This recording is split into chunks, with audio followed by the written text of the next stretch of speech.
isso aqui. Yeah.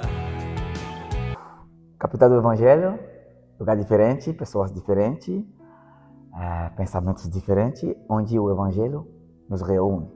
Hoje a gente vai bater um papo com uma pessoa especial. A gente vai falar sobre um tema muito importante que você vai amar, com certeza. E a gente vai tirar dúvidas. Eu vou tirar dúvidas e acredito que você também vai conseguir, vai poder tirar dúvidas também. Eu sou Pierre, você já me conhece, tá? Eu não preciso me apresentar de novo, mais uma vez. Mas hoje eu vou deixar o nosso convidado se apresentar. Pastor? Boa noite a todos os ouvintes da Capital do Evangelho, né? Meu irmão Pierre, líder de mocidade da igreja. É uma satisfação muito grande estar aqui, né? Saber que eu faço parte da história, da tua história, né? Como servo de Deus. E dizer que estou muito feliz de estar aqui pela primeira vez no podcast muito importante que é o teu, né? A honra é toda minha, obviamente. E o pastor Clauvedon é autor do livro A Vocação Pastoral, um livro muito interessante, que está aqui. Esse livro é disponível nas plataformas Amazon e PDF. em PDF também, você pode adquirir esse livro.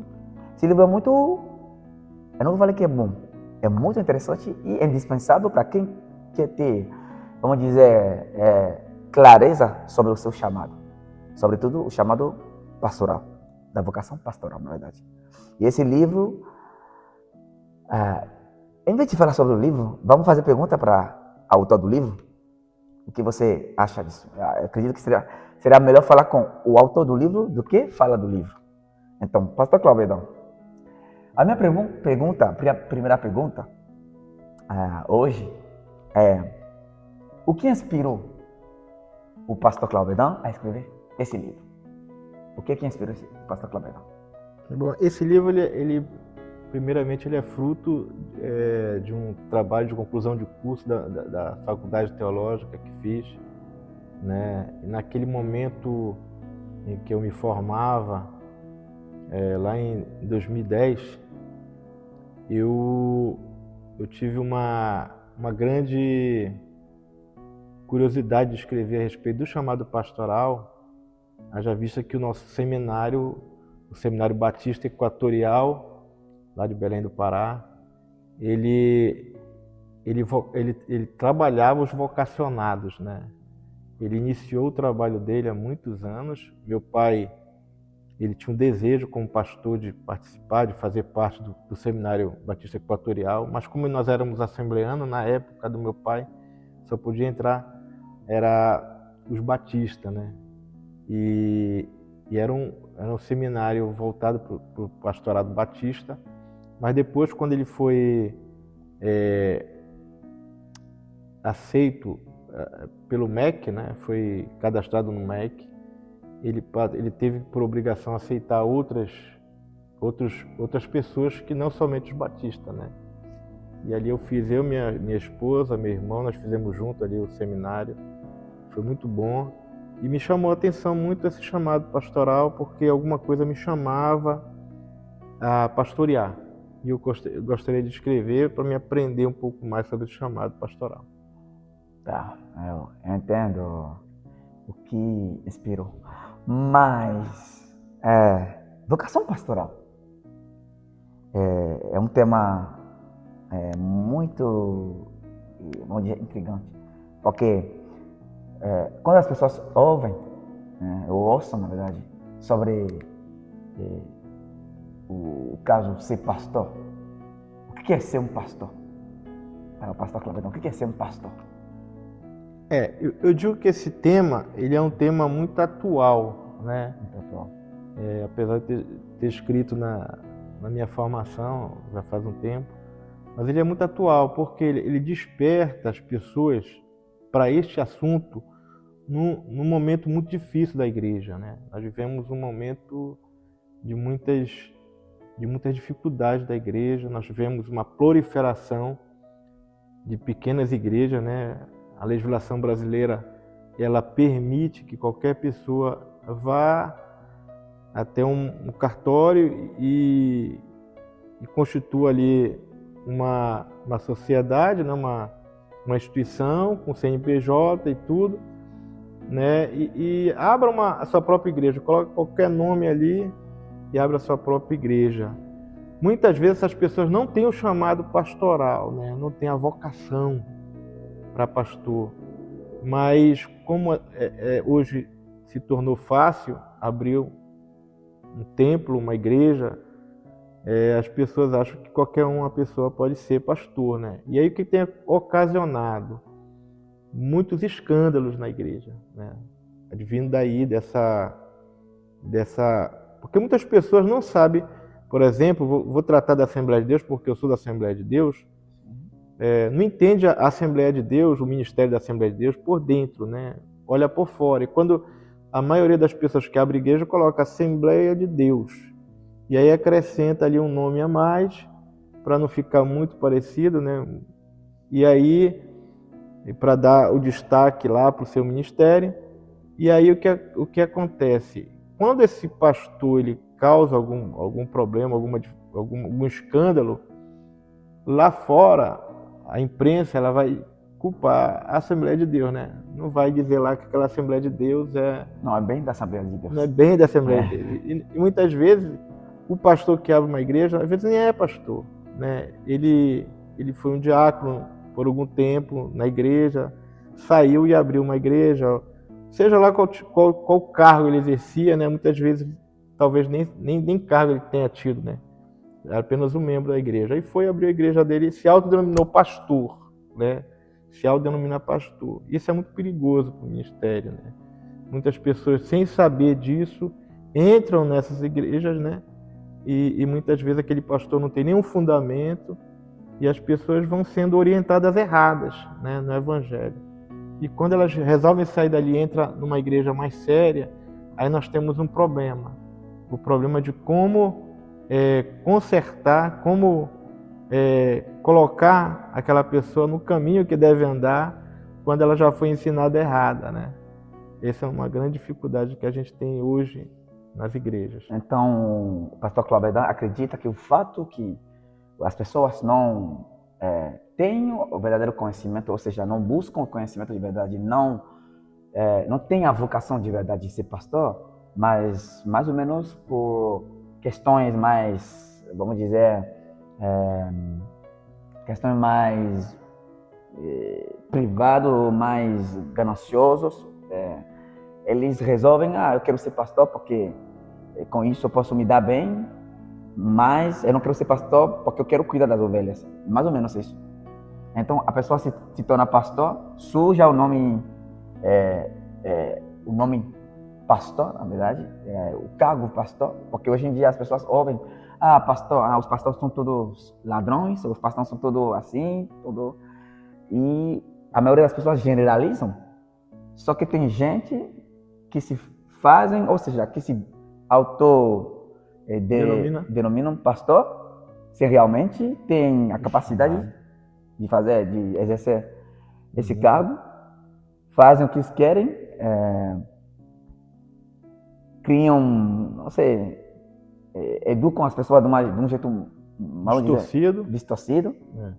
E isso faz que o nome pastor hoje em dia está um pouquinho manchado, mais ou menos. Está bem manchado. Tá bem manchado. Eu digo assim, o chamado pastoral, ele tem um princípio em Deus, né? Deus, ele nos chama desde o ventre de nossas mães, né? A gente já nasce com aquele chamado. E o pastor, que ele tem a vocação, ele não se sente feliz fora do projeto de Deus, né? Entendi. Ele não vai se sentir feliz. Ele precisa estar de acordo com o chamado que Deus tem para ele. Ele mesmo que é obrigado a ser pastor porque foi chamado para isso. Ele não é obrigado porque ele pode dizer não para o chamado. Ele tem o livre-arbítrio de dizer não para o chamado. Porém, ele não vai se sentir feliz em qualquer profissão que não seja aquele para qual ele chamou. Ele pode dizer não, só que vai sofrer as consequências? Ele vai dizer não, ele pode dizer não, aliás. Pode dizer não. E ele, se ele disser não, ele não vai ser uma pessoa feliz né, na Uma vida pessoa dele, porque ele tem um completa. chamado, né? Pleno, na verdade. Pleno. Entendi. Eu vejo assim que o pastor, meu pai foi pastor da Assembleia de Deus, a Assembleia de Deus nasceu em Belém do Pará, né? Nós somos de Belém do Pará. E as pessoas, quando pensam em ser pastor, pensam logo naquele pastor bem-sucedido, com a igreja grande, né? Olha para os holofotes, que geralmente o pastor ele tem essa visibilidade, né? E isso chama a atenção de muita gente, né? E por motivos bons e maus, né? O meu pai, ele foi um pastor de igreja bem pequena, no meio da Amazônia, de igreja que muitas vezes não dá para sustentar a gente, né? Na década de 80 e 90, início da década de 90. E nós pudemos ali, então, conhecer a realidade do pastor que está lá dentro da Amazônia, que está com igreja pequena. Então as pessoas não olham para esse tipo de chamado, né? O chamado de quem está começando ali e passando aquelas dificuldades que era inerente ao pastorado logo no início da Assembleia de Deus, ou de qualquer outra denominação que chegou no Brasil também, né? A Assembleia de Deus foi inaugurada no Brasil em 1911, né? E ali meu tio foi pastor também, muito antigo da Assembleia de Deus. A casa dele era apedrejada por pessoas que não eram da nossa fé, né? Não tinham ingressado na nossa fé, né? E ele saía, relato da minha tia, que na cidade de Coatipuru, lá no Pará, o meu tio ia caçar porque não tinha o que comer, né? Então ele ia caçar na hora vaga e ficava ela sozinha em casa e a casa era apedrejada, né? Tem relato de pastores que foram jogados no rio, né? Que a Assembleia de Deus não era bem aceita na sociedade. Tem relatos do interior de São Domingos do Capim que o primeiro crente que morreu não foi permitido ser enterrado no cemitério junto com os outros que eram católicos, né? Foi preciso abrir um espaço, um cemitério para enterrar ele. Então foram as primeiras dificuldades dos primeiros pastores, que ainda tem pastor que sofre, né? Na África,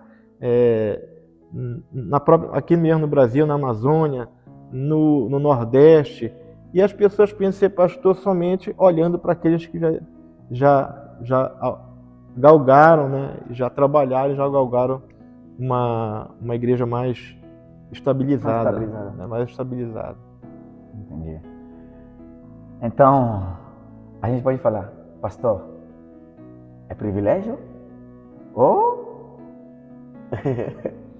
eu posso dizer que é um privilégio para um crente servir a Deus, é um privilégio para um pastor sofrer pela obra, porque não é fácil estar na frente da igreja, né? Na frente de uma igreja, principalmente eu que sou um pastor que implanto igreja. Essa aqui é a 6ª igreja que nós estamos implantando em Blumenau, já implantei no Pará, no oeste de Santa Catarina, né? Agora aqui em Blumenau, né? E nós temos uma dificuldade muito grande quando nós começamos a implantar a igreja, porque geralmente a gente atrai, eu digo assim, quando a gente atrai o descrente, que nunca foi crente, é fácil você ensinar os primeiros passos.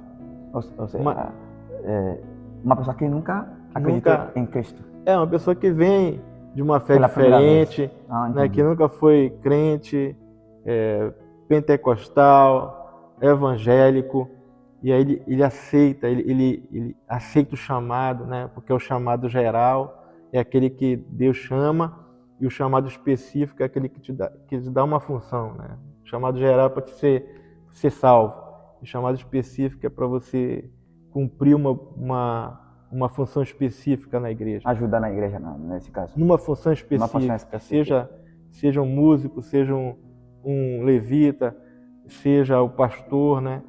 São chamados específicos, né? Entendi. O chamado geral é quando você entra no corpo de Cristo, né? Eventualmente não, indubitavelmente tu vai dentro da igreja exercer uma função, e essa função é o chamado específico. Entendi. Né? Você como líder de jovem tem um chamado, né? A líder de jovem, liderar a juventude. Então, esse é o chamado específico. E a gente se sente, a palavra que tu usaste foi, se é um privilégio. É um grande privilégio sofrer as dores de Cristo, né? A gente sofre muito, né? Somos rejeitados, principalmente nesse período. Eu posso dizer que sempre o profeta foi rejeitado, né? Então a gente, nos dias atuais, tem que atuar como profeta também e pregar a palavra de Deus, doa quem doer, e isso traz consequências para nós, né? Porque as pessoas, elas muitas vezes aprenderam errado, e quando você quer ensinar o certo, uma coisa que a gente precisa tá bem, pastor tem que ter isso na cabeça, é que a gente não pode negociar a fé, né? E quando você tem uma pessoa na igreja que é importante, mas que você precisa chamar a atenção, por exemplo, nós não podemos pensar assim, não, essa pessoa ela é muito importante, ela tem um dízimo alto. Não, você tem que fazer a obra, mesmo que aquela pessoa... Porque é impressionante, quando você toca no pecado da pessoa, ela vai espernear. Ela vai espernear. E ela não vai gostar.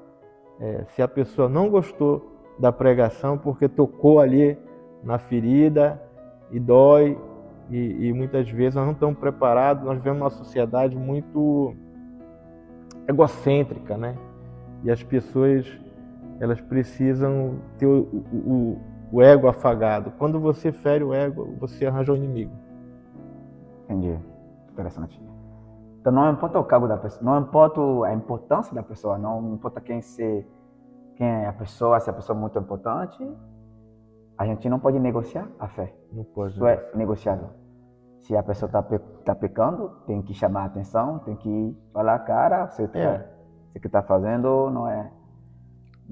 Tem um livro muito importante que eu li, que são as 9 marcas de uma igreja saudável, né? Um livro mais importante que esse? Não, para mim foi um divisor de água. Sim. É todo livro que fala sobre a Bíblia e segue os mandamentos da Bíblia, ele é bem-vindo, né? Bem-vindo. Tá. E as 9 marcas de uma igreja saudável, ela fala coisas interessantes, muito importantes para nós. Uma das marcas que me chamou muita atenção é a disciplina eclesiástica, né? O próprio Jesus, ele orienta como disciplinar. Ali em Mateus capítulo 18, versículo 15, ele fala a respeito da disciplina eclesiástica, e nós não podemos abrir mão disso. Como pastor, né? Hoje é muito difícil você ver uma igreja que disciplina, né? Disciplinar não é excluir a pessoa a princípio, né? É chamar, é fazer com que ela entenda, e se ela pedir perdão, tudo bem, continua, né? Na igreja, mas se ela não reconhecer o erro, ela tem que ser excluída da igreja, né?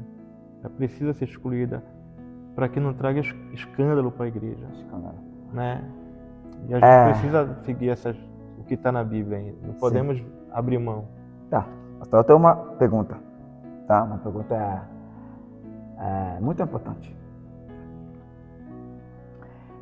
Para excluir uma pessoa, como o pastor falou, para excluir uma pessoa, até quantas vezes essa pessoa tem que errar? Vamos dizer, quantas vezes essa pessoa tem que errar para ser excluída da igreja, por exemplo? É interessante essa tua pergunta, porque quando eu me formei, eu ia escrever sobre isso, né? Depois eu fui fazer mestrado, aí veio a pandemia, eu acabei não escrevendo. Eu estava escrevendo sobre isso, acabei interrompendo, né? Mas a gente que nunca passou, eu já passei por disciplina eclesiástica, meu pastor Ivar Nascimento, lá em Ananindeua, no Pará. Quando eu era jovem, eu pequei e ele me disciplinou, né? Como era um pecado que poderia trazer escândalo para a igreja, ele me excluiu da igreja. E então ali eu perguntei para ele, foi a minha primeira pergunta, foi a primeira coisa que me chamou a atenção. Eu estava na faculdade e eu era muito questionador. Eu fiz algumas perguntas assim, pastor, quanto tempo... Porque eu fazia direito, né? E lá no direito a gente vê que a dosimetria da pena, né? E se você for para o direito canônico dos católicos, tem a dosimetria da pena também. Mas nós evangélicos não temos direito canônico, né? Então, assim, aquilo me causou assim um espanto e eu fiquei assim, meu Deus, qual é a dosimetria? Quer dizer, quem é que vai dizer quanto tempo eu vou ficar fora? Quem é que vai dizer quando eu estou preparado para voltar, né? Então, essas são questões que vêm como essa tua pergunta, quantas vezes? Na Bíblia diz que nós devemos 70 vezes 7, quer dizer, infinitamente perdoar. Mas não tem a ver com a quantidade de erros que você comete, mas tem a ver com o teu arrependimento, né?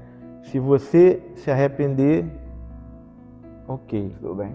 Eu só não posso deixar de excluir se o teu pecado vai trazer escândalo para a igreja. Se ele caiu no domínio público, ele vai trazer escândalo, aí eu tenho que te excluir, para que a igreja não sofra. Mas se a pessoa se arrepende, vamos supor que você, pastor, excluiu a pessoa. E a pessoa voltou e falou, aquele meu pecado, eu já não cometo mais esse pecado. Aí ele se arrependeu. Ele se arrependeu de verdade. E é interessante que a Assembleia de Deus, ela tinha uma prática, né, que eu não vi mais. Você tem, como eu fiz, né? Na década de 90, eu tive que ir lá na frente da igreja, num culto público, e pedir perdão para a igreja. Né? Quer dizer, era algo mais difícil, né? Quando outras igrejas tu não precisa ir lá na frente, tu pede perdão e tá pedido, né? Não precisa ser no público. Já na Assembleia de Deus, ainda nas antigas, ainda tem, né, essa prática de pedir perdão. Mas com o tempo, a gente, eu até entendo por quê, né? Porque tem as leis que proíbem deixar as pessoas constrangidas, né? Isso tem invadido a igreja. Mas com relação à disciplina, você pecou, se foi escândalo para a igreja, eu preciso te excluir, né? Para que o povo lá falando diga, olha, ele pecou e continua lá, né? É um cuidado com a fé das pessoas. Agora, você pecou, é um pecado que não traz escândalo, né, para a igreja, ao público. Você chama a pessoa que você ofendeu, pediu perdão, comunicou para o pastor tomou conhecimento, você está perdoado. Tem que ter um cuidado só com uma coisa, você vai ficar em observação, né? Para ver se você realmente se arrependeu ou está fingindo. Mesmo. E aí você, para assumir qualquer cargo na igreja, você pecou, né? Você perdeu o cargo. Para você voltar a ter um cargo de liderança, você precisa primeiro ser observado. Mas o pastor falou, você pecou. Uhum. Eu suponho que é aquele tipo de pecado que não dá para fechar os olhos. Porque eu suponho que todo ser humano peca, em geral. Né? E se você pecou, como por exemplo, você cometeu um adultério, é isso? São os pecados sexuais, está falando, né? Porque... Não. Eu estou falando você pecou. Eu já entendi a tua pergunta. Você pecou, porque todo ser humano peca. Eu cometo pecados, erros, o pastor também, todo mundo, ser humano peca em geral, né? Porque a gente... A Bíblia fala que nós somos pecadores. Mas aquele você pecou, que o pastor Gabriel está falando agora, você cometeu um erro grave, é isso? Não. Vamos lá. Sim. A Igreja Católica, ela traz isso bem definido. Nós temos os pecados veniais, que são os pecados que comete diariamente, né? E tem os pecados de Adão e Eva, né? Hereditário de Adão e Eva. Quando você aceita Jesus, esses pecados são apagados. Mas é preciso que os pecados posteriores, né, que são pecados veniais, que nós chamamos, eles sejam perdoados. Para isso você precisa pedir perdão para Deus, todos os dias. Todos os dias. Né? Na Igreja Católica você tem que ir lá e confessar para o padre, né? Aqui não, você confessa para Deus. Mas se você ofender o próximo, aí você tem uma terceira pessoa. Aí você precisa, aí a pessoa ofendida precisa liberar o perdão. Você precisa pedir o perdão para ela, né? Entendi. E aí entra uma outra pessoa, né? Aí essa pessoa, ela foi ofendida, você perdoou, os dois se perdoaram, tá feito, não precisa vir para o pastor. Tá entendendo? Sim. Mas se você não pedir perdão e aquela pessoa ofendida vai chegar, ela vai chamar uma testemunha, né? Olha que você pegou contra mim, você ainda assim aí leva para a igreja vai disciplinar. Na realidade, a igreja que disciplina, não é o pastor. Entendi. A igreja que disciplina, não o pastor. É interessante que a igreja, ela é o corpo de Cristo e a gente precisa, no corpo de Cristo, aprender a conviver com os nossos defeitos, aprender a suportar uns aos outros. Uns aos outros. E aí, nessa o pessoal diz, a Bíblia diz é ferro afiando ferro, né? A gente precisa ali superar as nossas diferenças. Isso faz parte do crescimento do cristão. Isso faz parte do crescimento do cristão. E é assim que nós vamos crescer, né, na vida cristã, aprendendo a amar o próximo. Às vezes a pessoa diz assim, não, eu saí da igreja porque eu não gostei das pessoas ali, tem irmão que eu não gosto nem de olhar, né? Então se revela algo de ti, do teu egoísmo, da tua dificuldade de perdoar as pessoas, né? E aí você, principalmente hoje, nós somos muito individualistas, né? A gente aprende a conversar com as pessoas só pelo telefone, pelo celular, e a gente vai ficando muito individualista. Não aprende a viver em comunidade, né? A criança, quando nasce, precisa interagir com as crianças na escola, para que ela comece a entender que nós não somos feitos para viver sozinho, isolado. Mas a sociedade hoje está nos impondo isolamento, né? Está aí a pandemia que nos impôs o isolamento, né? E Deus não quer, Deus não aceita isso, né? Não faz parte do cristianismo isso.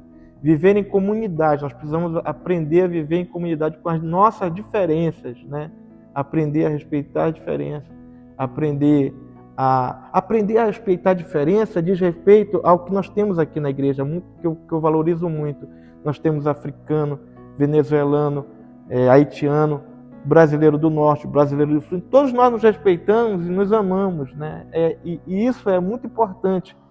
É difícil você chegar numa igreja e entender que aquela igreja está aprendendo a ser cristã quando há discriminação, né?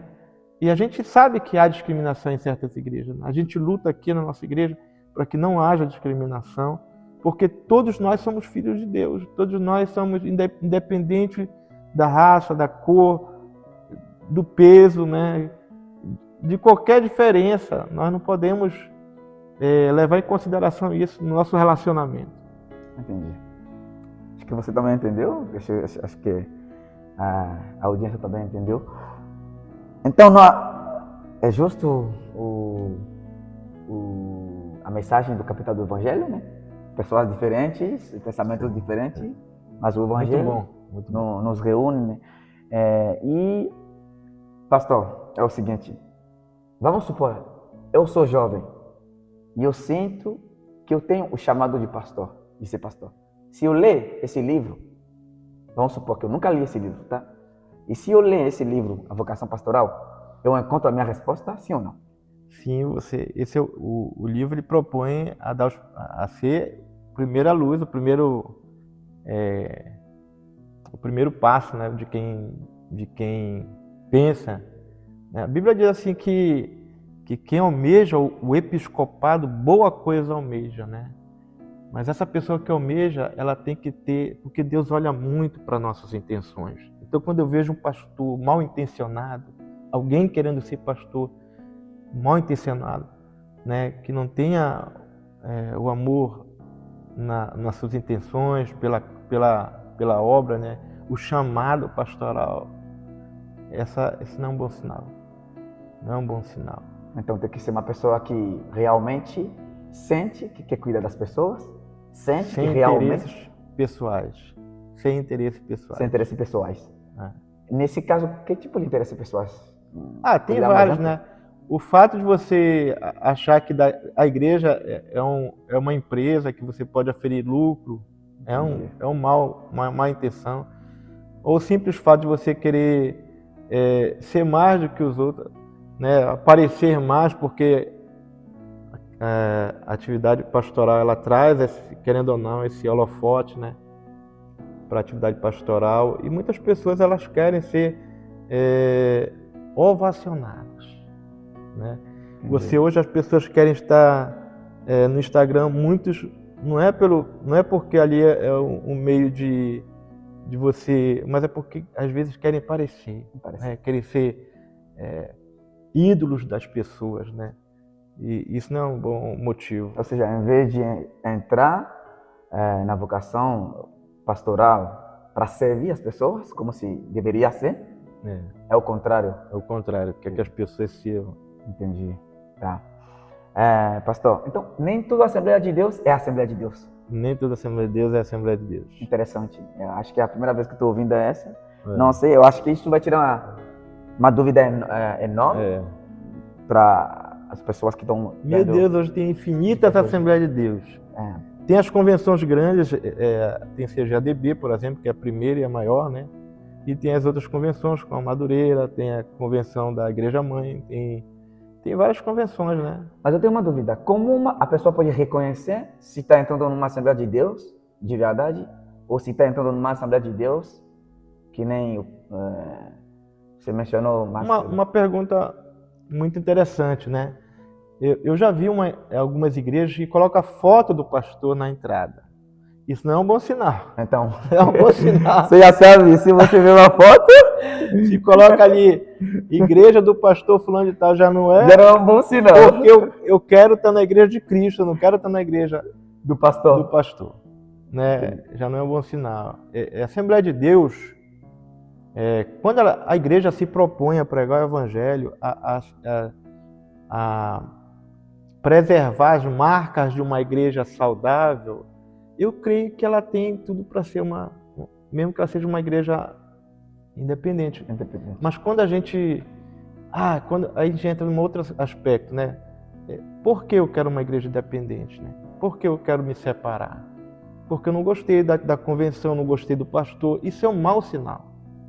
Entendi. Né? Isso é um mau sinal, você querer abrir uma igreja porque você não gostou da convenção, não gostou do pastor, né? A gente sempre vai deixar de gostar de alguma atitude de uma liderança, né? Porque é um ser humano, obviamente. O líder sempre vai tomar atitude, né, que vai desagradar alguém, né? E você sair da igreja porque o pastor desagradou, você não vai parar em igreja nenhuma. Isso é um mau sinal. Isso está mostrando que o teu ego está acima da tua comunhão, né? Você está pensando mais em si. O ego acima da comunhão. Comunhão. Se você não está conseguindo ficar numa igreja, você já sabe por quê. Isso não é um bom sinal. Isso não é um bom sinal. O ego acima da comunhão. Você não está suportando. A Bíblia diz assim, que nós devemos amar, né? O próprio Jesus falou, nós devemos amar os nossos inimigos, né? Porque amar os amigos qualquer um faz. Sim. E faz melhor que nós. Até os ímpios fazem isso. Os ímpios fazem. Meu amigo, se você olhar para algumas religiões, né? Eu procurei. Se você olhar para algumas religiões, você vai ver que as pessoas têm mais equilíbrio emocional muitas vezes. Mais emocional. Aparente paz, assim, né? A gente precisa ter paz, né? Mas eu vejo algumas religiões assim que toda pessoa ela tem uma aparência de paz até que muitos crentes, né? Então assim, a gente precisa aprender a amar os inimigos, nossos inimigos, né? E isso é um exercício muito difícil. Eu reconheço que é muito difícil esse exercício, mas que precisa ser exercitado. A gente precisa treinar, ler a Bíblia e começar a praticar a Bíblia, né? Treinar diariamente aquilo que a Bíblia fala. Para isso precisamos ler a Bíblia, né? Tá, sim. Mas a Bíblia, já que está falando da Bíblia, a Bíblia é um livro religioso, é um livro para toda a humanidade, para todo ser humano. É um livro que pertence à Assembleia de Deus, é um livro que pertence a toda a religião, toda pessoa que crê em Jesus Cristo. O que é a Bíblia para o pastor Clavedon? A Bíblia, ela não é da Assembleia de Deus, né? Ela não é denominacional, mas também ela é para aqueles que querem seguir a Cristo. A né? Cristo. Querem seguir a Cristo. Então a Bíblia não... Não é uma filosofia de vida. Se você pegar, por exemplo, Buda é uma filosofia de vida. E tem muitas coisas boas lá, né? Tem muitos ensinamentos bons. Mas a Bíblia, ela nos ensina como chegar. Aliás, não existe outro caminho, né? Sim. Não existe outro caminho. Para nós que somos cristãos, nós precisamos entender isso, que não existe outro caminho. Se nós cremos em Jesus Cristo, a palavra de Deus diz que só há 2 caminhos, né? O estreito, que leva à vida eterna, e o largo, que leva à perdição, né? Então, se nós formos estudar o princípio da humanidade, nós vamos ver que de Adão e Eva, e depois do dilúvio, né, a humanidade foi se proliferando e foram criando novos povos, e esses povos que um preservou a fé, né, que são os hebreus, e os outros foram inventando essa é a nossa fé. Foram inventando as novas religiões, né, que para nós são pagãs, né, e um preservou a fé para difundir posteriormente para toda a tribo, toda a nação, que foi o Novo Testamento. Né? A partir do Novo Testamento, a partir de Jesus Cristo, a fé ela foi difundida para todas as nações. Né? Mas houve, a princípio, uma raça que manteve a fé no Deus verdadeiro, que foram os hebreus. Tá, muito interessante. Muito bom. A Bíblia, então a Bíblia, para quem crê em Cristo, tem que levar a Bíblia em sério, tem que saber que a Bíblia, tem que ler a Bíblia e praticar a Bíblia. Tem que amar. Se a pessoa crê em Cristo, ela tem que ser discípulo de Cristo. E ela tem que seguir os passos de Cristo. E para seguir o passo de Cristo, não basta vir no domingo, né, para a igreja ouvir uma pregação que vai falar de uma parte da Bíblia, no outro domingo vai falar de outra parte, e você vai formando um Deus na sua cabeça, que pode, de retalhos, né? E depois os outros retalhos você vai pegar na internet de pastores que têm outras fés, né? Outro dia eu tive uma discussão no bom sentido, né? Com uma irmã de uma igreja que eu passei no passado, e ela foi doutrinada, passou no vestibular, fez faculdade, fez mestrado, pós-graduação, e aí ela foi doutrinada na universidade, né? E a gente, quando entra na faculdade, eu falo isso por causa própria, né? Eu passei por 3 faculdades, né? E a gente, se não tiver alicerçado na fé, nós vamos ser doutrinados por outras pessoas, porque você vem na igreja só aos domingos e lá na faculdade você vai todo dia e é doutrinado todo dia por aqueles doutores, né? Você fica fascinado, impressionado, né? Com conhecimento, né? E você acaba se entregando, né? Eu acho que toda igreja devia ter preparação para os jovens que vão entrar na faculdade. Preparar para você entrar numa faculdade marxista, com pensamento marxista, e que vai muito provavelmente te afastar de Cristo. Tem que preparar todo jovem? Tinha que passar. Porque quando a gente vai fazer em algumas igrejas, vai casar, primeiro você faz um curso para entrar no casamento, né? Para te preparar, né? Para te saber, né? E eu acho que para entrar na faculdade as igrejas deveriam ter um curso preparatório. Eu tenho esse sonho de plantar aqui. Tudo bem, Deus está no controle de tudo. Então, pastor, a gente chegou a um momento interessante, onde eu vou fazer certas perguntas e o pastor vai falar se isso está na Bíblia ou não. Sim ou não. Tá? Sim ou não. Só vai responder por sim ou não. Tá? Na Bíblia? Vamos lá. Na Bíblia está escrito que se você realmente tem Deus ao teu lado, você tem que prosperar financeiramente. E isso é motivo ou é prova que Deus está com você. Sim ou não? Não. Tem certeza, pastor? Se prosperar financeiro... Financeiramente? Não. Sim. Não? Não é verdade.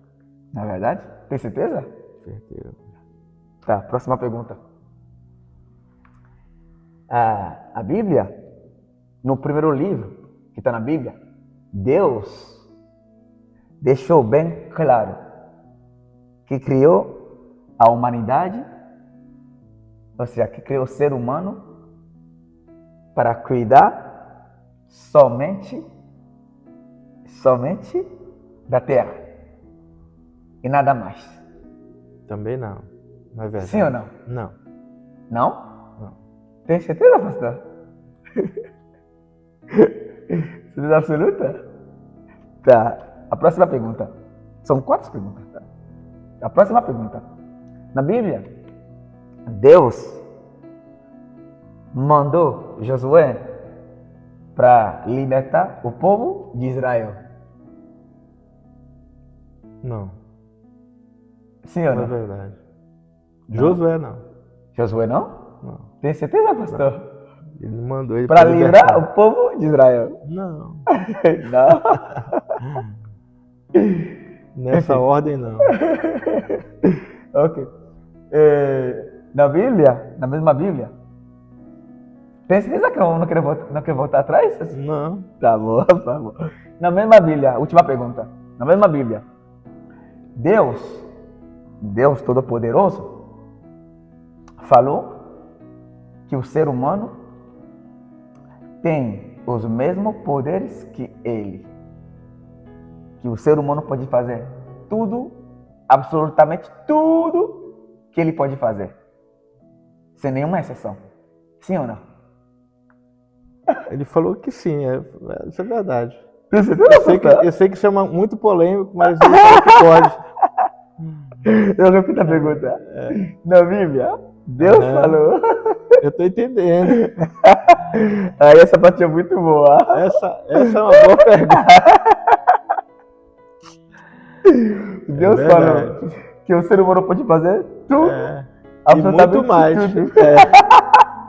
Que ele fez. Eu acho que tá aí a resposta, o gancho tá justamente na palavra que diz assim: o que eu fiz, vocês podem fazer muito mais. Muito mais. Mas ele não falou assim a universalidade que está ao alcance dele, né? Mas a minha pergunta Porque foi... eu entendi a pergunta. Absolutamente tudo, Pois sem é. exceção. Não, pois é. Não tem como, né? Tudo que ele fez, tudo que Jesus fez, isto é, as obras que ele fez, a gente pode fazer muito mais. Mas aí tu estás... Eu falei absolutamente tudo, sem exceção. Só que tu tá falando absolutamente tudo sem exceção. E aí isso aí eu acredito que não. Tem certeza, pastor? Tenho certeza. Não? É uma pergunta... Assim, existem perguntas que a gente vai, enquanto aluno, né, vai elaborando, que são perguntas que outras pessoas nunca pensaram nisso, né? Essa é uma delas. Mas levando em consideração o que Jesus falou, vocês podem fazer o que eu fiz e muito mais.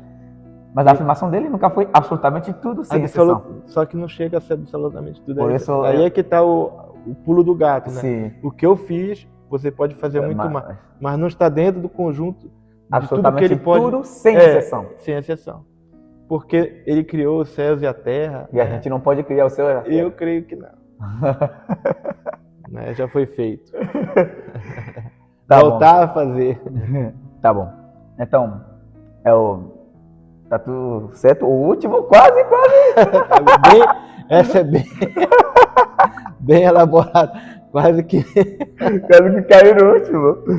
Mas a gente faz, quando nossos convidados, a gente faz esse tipo de pergunta, às vezes, quando a gente tem convidado aqui, a gente faz esse tipo de pergunta só para ver se realmente a pessoa diz quem ela é. Né? A pessoa diz que, pastor, tem que conhecer a Bíblia. É o mínimo. É o mínimo. É bom que os outros que vão vir já vêm preparados. É bom. Então, pastor, muito bom, foi muito gostoso, descontraído. Esse papo ajudou bastante. Acredito que esse papo vai ajudar muitas pessoas também, a audiência. E você que está em casa, que está sentindo aquele chamado, eu penso que eu posso ser pastor, eu estou sentindo que eu tenho que ser pastor, porque eu sinto esse chamado. Então você precisa ler esse livro, A Vocação Pastoral. É um livro muito, mas muito interessante para quem... E não é só para quem quer ser pastor, né? Para todo mundo. Absolutamente todo público. Você precisa... Porque o que acontece é que a gente nunca vai deixar de aprender. A gente sempre vai aprender alguma coisa. Até o nosso último dia aqui na Terra, na verdade. Então, se você realmente quer ter acesso a essa informação que tem aqui dentro, você já sabe, lá no Amazon. No Amazon, você consegue adquirir A Vocação Pastoral. Escrito por o Clauber, o pastor Clauber da Silva. E antes de encerrar hoje o nosso podcast, o pastor Clauber tem mulher, tem filhos, tem a vida pessoal. A gente deveria começar por ali, mas a gente fez diferente hoje, né? Até porque a gente não é qualquer podcast, é diferente. A gente é um lugar diferente. Então a gente começa pelo fim e termina pelo início. Mais ou menos. Mas o pastor tem mulher, tem filhos, tem o quê? Seria bom quem está vendo hoje o nosso podcast, saber um pouquinho sobre o pastor. Eu tenho uma esposa, né, Rosimeire Moraes, que me segue, que anda comigo. Sim. No caso, a esposa está aqui, né, na plateia também, né? Minha filha, Helena, também, 7 anos, né? Sim. Também tenho uma filha. Do tempo de que eu era desviado do caminho do Senhor, eu tenho uma filha de 24 anos, Maria. Em Belém, né? E que eu oro muito para Deus para que um dia ela venha a servir, a seguir os passos de Cristo também. Né? Eu creio que ela é católica, mas eu queria que ela seguisse, peço para Deus que ela siga a nossa fé, né? Que ela sirva nesse Deus maravilhoso. E finalizando a tua pergunta sobre minha família, né? Também tem minha mãe, né? Que mora comigo no tempo em que nós aqui em Santa Catarina é quente, né? Quando chega o frio, ela vai para morar com meu irmão mais velho em Belém. Mas eu considero ela da minha família, assim, ela é da minha família, né? Mas assim, moradora da minha casa, fazendo parte do núcleo da minha família, né? Uma pessoa que faz muita falta, minha filha sente muita falta dela. É uma pessoa do meu núcleo familiar que nos faz falta quando ela está em Belém. Entendi. Que bom. E tem antes de encerrar, vai ter uma mensagem muito importante. Hoje, o pastor Claudedão, vamos supor, aqui a gente é bem dramático, tá? Vamos supor que hoje é o último dia do pastor Claudedão aqui na Terra. Essa pergunta vai para todo convidado que vem aqui no nosso podcast. Hoje é o último dia do pastor Claudedão aqui na Terra. E o pastor Claudedão tem a oportunidade de dar um conselho para toda a humanidade. Qual será as suas palavras? Não perca tempo. Não perca tempo. Não perca tempo. Eu ultimamente... A gente chega a uma certa idade na nossa vida, eu tenho 53 anos, e na pandemia, por algum motivo, eu não sei qual motivo, eu comecei a desmaiar, né? E eu comecei a pensar na morte. Eu tive 3 ou 4 desmaios assim, que me dava no meio da noite. E eu comecei a pensar na morte, né? E a minha filha pequena, eu pedi para Deus para me ver ela crescer mais. Mas quando eu me vi nesses momentos de desespero assim, que eu passei, eu pensava o quanto eu poderia ter feito mais, entendeu? Quanto tempo eu perdi estando longe do caminho do Senhor, né? Eu comecei mesmo começar a andar nos caminhos do Senhor mesmo, de verdade, com a minha esposa, quando eu casei, né? Eu olhando para ela e vendo o testemunho dela, eu comecei mesmo a levar a sério. Foi aí que eu fui de um simples...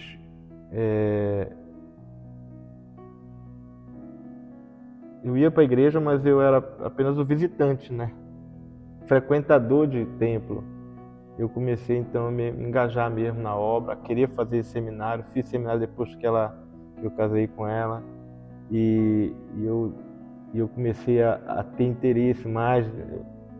Eu sabia desde criança que nós tínhamos o chamado, né? Então, assim, não só eu, como meus irmãos, a gente tinha assim já tinha alguma coisa nos dizia, nos levava a crer que meu pai era pastor, meus tios são pastores, meus primos são pastores, né? Então, assim, eu comecei a pensar o quanto urgente é a obra do Senhor, né? E o quanto urgente nós precisamos ter essa consciência de que que a obra precisa de todos nós e que os dons que Deus dá não é para enterrar. Eu falo na igreja, não deixa enterrar o teu talento. Bota para fluir, deixa Deus te usar, né? Então essa é a minha mensagem. Não perca tempo. Não perca tempo. Muito interessante. Porque a gente não, às vezes a gente pensa assim, não, Jesus vai voltar, já demorou, vai demorar a voltar, mas a gente nunca pensa assim, eu posso ir até ele. A gente pensa, ele vem até mim, né? De repente eu saio, o carro me bate e eu não volto para cá. Nada é garantido, né? Você pode morrer a qualquer momento. É. Então não perca tempo. Essa é a mensagem dessa noite. Não perca tempo. Não perca. Eu não vou perder tempo. E você vai perder tempo. Você que sabe. Capital do Evangelho, lugar diferente, pessoas diferentes, pensamentos diferentes, onde o Evangelho nos reúne. Foi um prazer ter o pastor Cláudio aqui com a gente e espero que você também tenha desfrutado do momento com nós aqui. Até mais tarde. Tchau, tchau.